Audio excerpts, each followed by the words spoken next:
어머니한테 뭔가 이렇게 설명을 드릴 때는요, 이거에 묶여 있단 말이에요. 일평생을 엄마가 묶여 있어요. 이 문제에 대해서. 뭔가 일이 생길 때 이걸 차근차근 알아보고, 확인해보고, 풀어나가고, 이렇게 하면 되는데, 그냥 덜컥 쫄아서 걱정부터 하기 시작을 한단 말이죠. 그래 놓고 발망 돌동 구르고, 해결은 못한다 그러면서 그걸 아버지한테 떠넘기고, 이 습관이 너무 오래 굳어 있단 말이에요. 근데 사실 물어보면 알려줄 사람들이 있어서 차근차근 물어서 처리를 해가면 다 해결되거든요. 세상의 모든 것들은. 근데 이 방법을 조금 붙어서 알려준 사람이 없었던 거예요. 사실 아버지도 그래요. 내가 아버지한테 불만이 있고 좀 그랬던 게 뭐냐면, 아버지가 처리해 주는 거가 답은 아니었다라는 거예요. 보통 우리가 착각하는 부분이 이 부분이에요. 부모들이 자식의 문제를 나서서 해결해 주려고 자꾸 그러는데, 그건 사랑이 아니에요. 아이를 그렇게 길을 들이면 그 아이는 자립을 할 수가 없어요. 그지 않아? 그래서 결국에는 일평생 남한테 짐이 되는 인생을 살아간다고. 자식한테 돈 아무리 쇠가 빠지게 물려줘도 그 돈을 유지하고 관리하고 또 운용해내는 이 실력을 못 갖추면요, 한순간에 날아가요. 돈이란 건 그런 거거든. 지킬 힘이 없으면 새 나가게 되어 있다고. 그러니까 무조건 걱정부터 하지 말고, 원리가 이러하니 이렇게 처리를 하면 됩니다.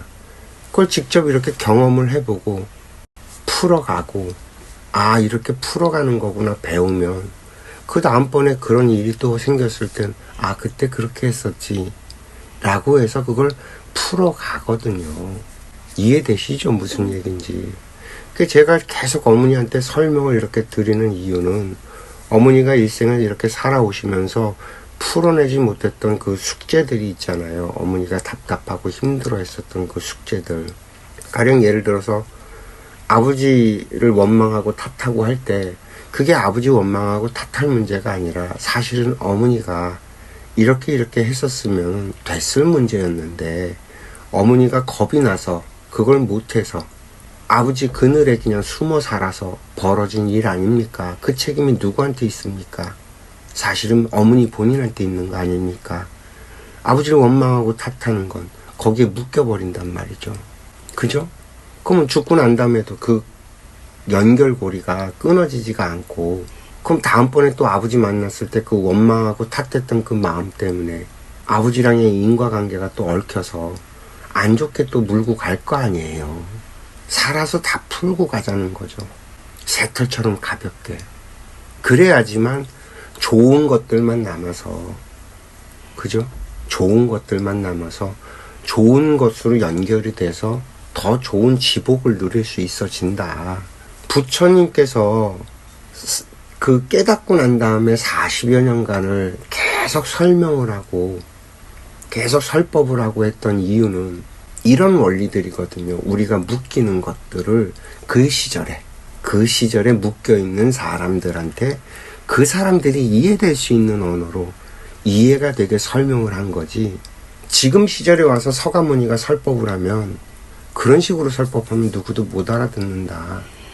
그때 당시에 그 사람들이 이해할 수 있는 언어로 설명을 했던 거지. 세월이 많이 변했잖아. 과학 문명이 이렇게 발전을 했고 세상이 밝아졌단 말이야. 사람들이 아는 게 너무 많아졌어. 그런데 거기에 대고 내려놔라, 버려라, 안 돼. 그게 되나?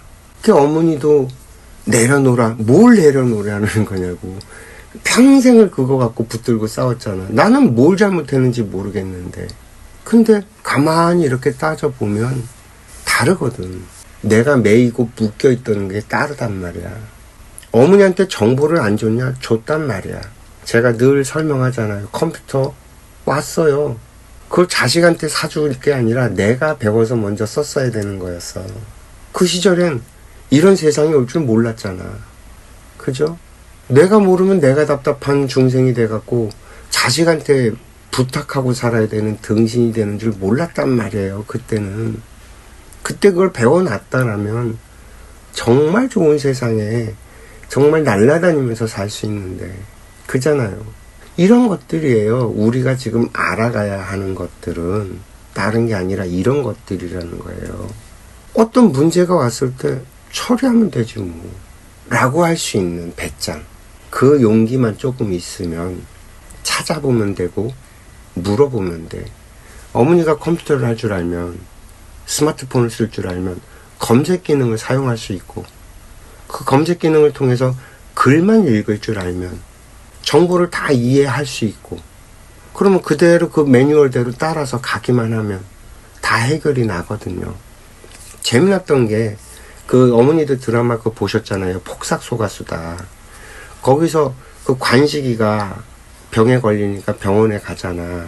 그때 그 애순이가 이렇게 관식이를 병 수발한다고 이렇게 뒤에 따라다니면서 이렇게 병원의 행정 업무를 다 처리해 가는데 잘 모르니까 의사도 핀잔 주고 간호사도 핀잔 주고 그 행정 업무 보는 애들도 핀잔 줘. 난 그것도 사실 좀 괘씸하기는 하거든. 오늘도 내가 그 공공기관에 전화를 해서 상담을 받는데 그 전화 받는 놈이 아주 퉁명스럽게 짜증스럽게 전화를 받더라고. 사실 화가 나긴 했는데 그 되지도 않는 놈이랑 내가 갈구면서 싸우기도 그렇고 그러니까 조곤조곤 얘기했지. 그래서 내가 원하는 설명을 다 듣고 전화를 끊었단 말이에요. 지 하는 일이 그건데 그걸 갖고 짜증을 내면 어떻게 하는 거야. 그 근본적으로 그 자리에서 자기가 무슨 역할을 하고 있고 어떤 일을 하고 있는지를 깨닫지도 못하는 애들이 너무 많단 얘기야. 뭔 얘기에다 또 일로 가냐. 어쨌든 간에 어머니한테 제가 계속 이 얘기를 설명을 드리는 이유는 내가 이렇게 막혀있는 것들, 내가 붙잡혀있는 그런 생각들을 조금이라도 자꾸 풀어서 돌아가시기 전에 한 개라도 더 알고 가고 한 개라도 더 묶여있는 걸 풀고 가시면 가실 때도 새털처럼 가볍게 가시고, 그리고 다음에 윤회를 할 때는 거기에 내가 묶이지 않았기 때문에 그 답답한 셈을 안 살아도 된다. 뭐 이런 거예요.